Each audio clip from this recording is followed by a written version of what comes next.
So as we enter week 3 of our 21-day prayer and fasting reboot, we might need one of those moments like on that Peloton commercial, where you just need to get freshly challenged to finish well or to re-engage or maybe just to get back on the bike, right? So here's a reminder of where we've been. We started week 1 by humbling ourselves, seeking to intentionally and mindfully place ourselves under the mighty hand of God in full recognition of our need of Him as creatures.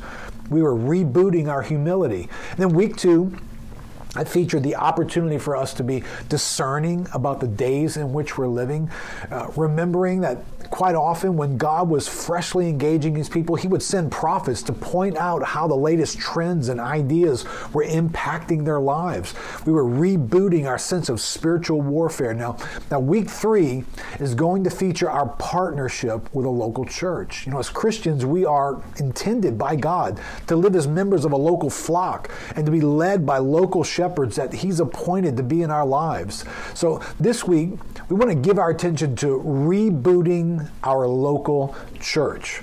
All right, I'll offer some suggestions, but ask the Holy Spirit to lead you in how to pray for your church and give Him a chance to tell you that. Here'd be 3 categories that I'd suggest that we focus on in the next week. One would be leadership and direction. The second would be body ministry. And then the third would be needs in the body. All right, let's take a lesson from the early church days in the church in Antioch. Acts chapter 13, verse 1 says, "Now there were in the church at Antioch prophets and teachers, Barnabas, Simeon, who was called Niger, Lucius of Cyrene, Manaen, a lifelong friend of Herod the Tetrarch, and Saul. While they were worshiping the Lord and fasting, the Holy Spirit said, 'Set apart for me Barnabas and Saul for the work to which I have called them.'" Then in verse 3 it says, "Then after fasting and praying, they laid their hands on them and sent them off." By the time we get to Acts 13, the church there in Antioch, one of the largest cities in the whole world at that point, it's probably about a 5-year-old church maybe, but some of those people have been walking together for as many as maybe 10 years. Acts 13 opens with us being introduced to a season of prayer and fasting in Antioch. The leaders there were asking the Lord, "What now, Lord? What do we do now?" The Holy Spirit has brought them to a place that they are sensing that something different is going to be happening, and they're seeking to know what that is. I think it's important for us to know that sometimes God is changing the agenda around us, right? Sometimes God's planning to do some different things than what He's been doing up to that moment. That's true of us personally, that's true of our families, and it's true of our local churches. Undoubtedly, there was still lots of work to be done. The city of Antioch was probably about 1 million people. But God was about to upset the status quo by sending Paul and Barnabas on something called missionary journeys. Right? Remember, at this point, there's no apostolic playbook to follow. They can't read the latest post on churchplanter.com. They'll need to be led by the Holy Spirit in these sorts of details. Then in verse 2, it says this, "While they were worshiping the Lord and fasting, the Holy Spirit said."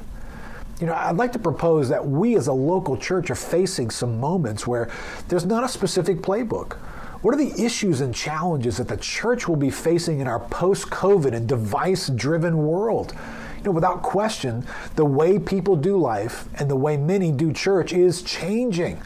Who are the leaders that God is calling to emerge and to step up into this next chapter of the future that God has for us together?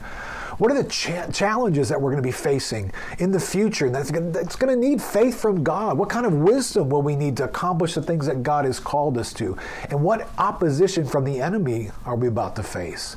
If Lakeview is your local flock, then you've got a stake in the future of what God is calling us to be and to do. On behalf of the elders, I want to ask you to join us in praying and fasting that the Holy Spirit will be revealing Himself to us in the days ahead. Hey, today's resource, you can find it provided in the link below.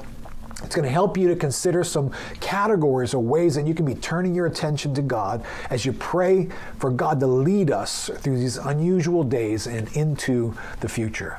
We'll talk further tomorrow.